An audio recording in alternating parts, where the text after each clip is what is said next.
Como vimos no último assunto, a Guerra Fria foi um conflito entre duas potências mundiais, os Estados Unidos e a União Soviética.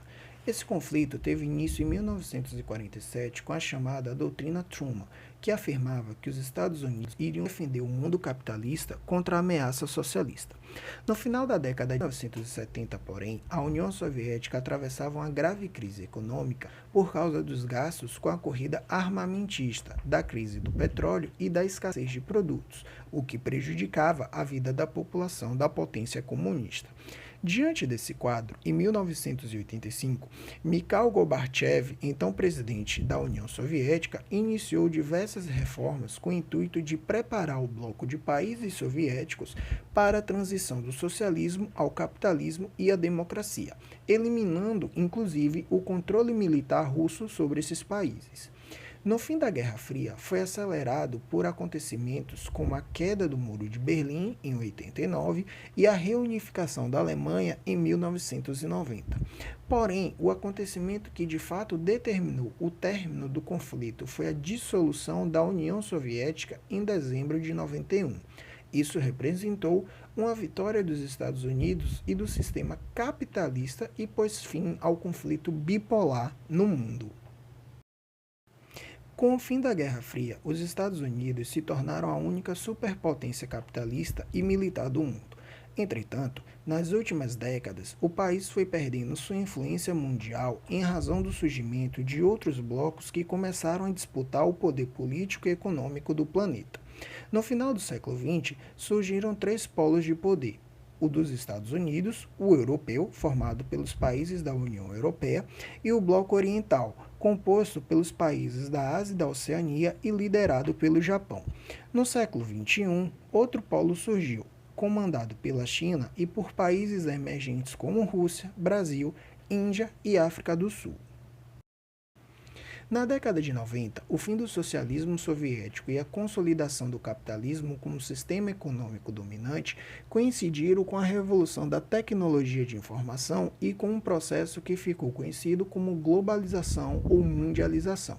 A globalização pode ser definida como o aumento da integração e da dependência econômica entre os países, graças à expansão de empresas e do comércio de mercadorias, capitais e aplicações financeiras acelerados pelo avanço das tecnologias de informática e de comunicação para além de suas fronteiras geográficas e a consequente diminuição das distâncias entre os povos.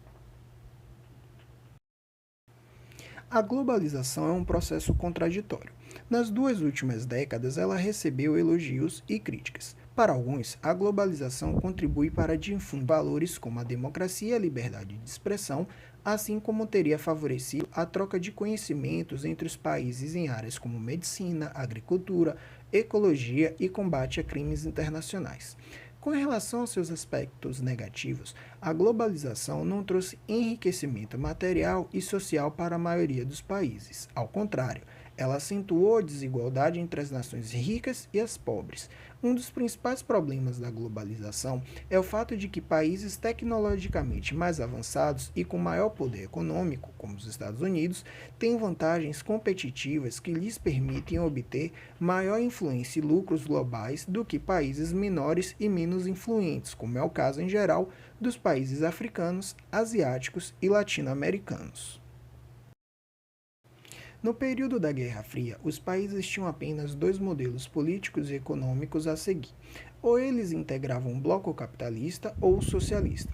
Com a globalização, o predomínio do regime capitalista e a aceleração tecnológica do fluxo das informações, houve uma profunda transformação nas relações políticas mundiais. A globalização econômica gerou interdependência política, isto é, uma eleição em um determinado país passou a repercutir em outros. Por exemplo, a eleição de um presidente ou de um primeiro-ministro conservador ou progressistas nos países dominantes, como os Estados Unidos, a Alemanha ou o Japão, é capaz de influenciar a economia e as políticas sociais da Europa, da América Latina e da Ásia como um todo. Além disso, a globalização produziu algumas contradições, uma vez que, ao difundir o padrão político mundial da economia capitalista, teria permitido o surgimento de economias fortes sob o controle de estados com regimes políticos autoritários, como é o caso da China.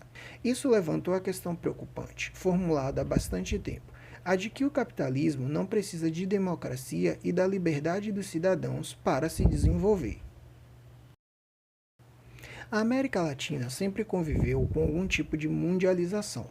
Do século XVI ao XIX, ela foi fornecedora de recursos dos países europeus.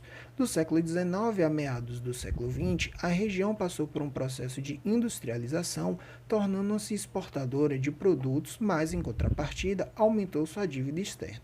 Na década de 1980, com o fim das ditaduras na América Latina, políticas neoliberais que defendiam o chamado Estado mínimo por meio de privatizações de empresas nacionais e do arroxo salarial da classe trabalhadora foram impostas a esses países pelos Estados Unidos por causa. Na década de 90, a América Latina entrou definitivamente na fase da globalização. Houve uma expansão de participação de empresas multinacionais em sua economia e uma ligeira melhoria nos salários, embora sem resolução de suas graves questões sociais. Já na última década, a globalização e a influência estadunidense passaram a ser muito questionadas pelos governos latino-americanos. O México, um dos países mais dependentes economicamente dos Estados Unidos, por exemplo, vem se aproximando cada vez mais da União Europeia, bloco econômico liderado por países da Europa. Os indígenas ou ameríndios representam atualmente 8,3% da população da América Latina. De acordo com estudos do Banco Mundial realizados em 2017, mais de 80% desses povos vivem em situação de pobreza extrema. Mesmo com a ampliação do acesso à educação e ao treinamento profissional nos últimos anos, os indígenas latino-americanos encontram diversos tipos de dificuldades em melhorar seus padrões de vida.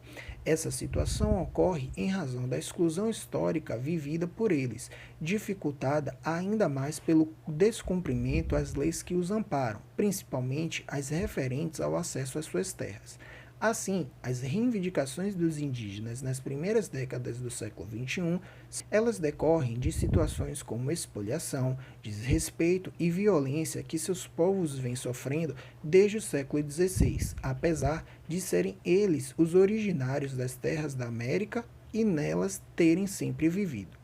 Os indígenas latino-americanos lutam pelo cumprimento da legislação internacional que os protege, pela preservação de sua cultura e por uma maior representatividade política em âmbito local, regional, nacional e internacional. De fato, são necessárias ações da sociedade e das autoridades para que essas reivindicações sejam colocadas em prática, a fim de estabelecer uma condição de vida justa e pacífica a essas populações. O Brasil lidera o genocídio de indígenas na América Latina. Grande parte deles é vítima da ação de latifundiários, mineradoras e usinas que querem tomar suas terras de forma ilegal e criminosa. Nesse sentido, é necessário que o governo faça a demarcação das terras indígenas e fiscalize-as para que o direito desses povos seja respeitado. O terrorismo é o uso da violência contra cidadãos de uma sociedade para alcançar objetivos políticos. Os atos terroristas têm a finalidade de intimidar a população, pressionar autoridades, gerar grande repercussão midiática e chamar a atenção do maior número de pessoas para as causas defendidas. Ao longo da história, diversos grupos recorreram ao terrorismo para atingir diferentes fins. É possível dividi-lo em pelo menos 3 categorias diferentes: o terrorismo revolucionário, o terrorismo nacionalista e o terrorismo de Estado. Atualmente, nas últimas décadas, diversos atos terroristas foram promovidos por grupos extremistas que, em parte, utilizam fundamentalismo islâmico para justificar suas ações.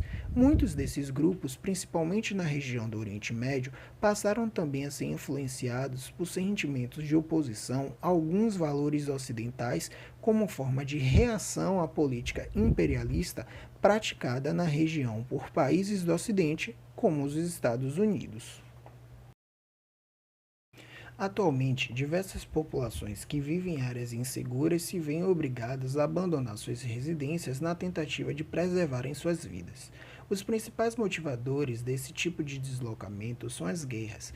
Em busca de segurança, essas pessoas procuram refúgio em outros países ou se deslocam para campos provisórios onde possam receber algum tipo de ajuda ou auxílio. Nos últimos anos, o número de refugiados tem aumentado significativamente.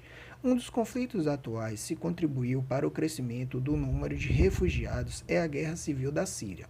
O país está em guerra desde 2011, quando manifestantes que exigiam a saída do ditador Bashar al-Assad do poder foram violentamente reprimidos. Com o sofrimento e insegurança causados pela guerra, muitos sírios se refugiaram em países vizinhos, principalmente no Líbano. Porém, em 2014, a situação da população síria se tornou ainda pior, quando membros do grupo extremista Estado Islâmico começaram a ocupar diversas cidades do país. Desde então, houve um crescimento da migração síria, principalmente para países da Europa. Entre os refugiados que conseguem chegar ao seu destino, muitos enfrentam problemas como o desemprego e a discriminação. A identidade de uma pessoa está ligada à sua história de vida e à maneira como ela se vê, definindo um conjunto de características que as distinguem de outras pessoas ou de outros grupos. Nas últimas décadas, alguns fatos colaboraram para transformar a maneira como algumas pessoas se definem. Para muitos estudiosos, em diversos países, o fenômeno da globalização causou o enfraquecimento das identidades nacionais, ou seja, tornou mais frágil a identificação das pessoas com o nacionalismo de seus locais de origem. Isso contribuiu para o crescimento de outras identidades que vinham se fortalecendo, como as relacionadas às tradições regionais, a grupos étnicos e a grupos LGBTQI+. Dessa maneira, é cada vez maior a diversidade de identidades, assim como os problemas relacionados à intolerância a esse fenômeno. Casos de discriminação contra indígenas, afrodescendentes e homossexuais, por exemplo, são frequentes em nossa sociedade. Para vivermos em uma sociedade justa e igualitária, é extremamente importante respeitar e valorizar as diferenças. Todas as pessoas têm o direito de expressar livremente suas identidades, sem sofrer qualquer tipo de discriminação por conta disso.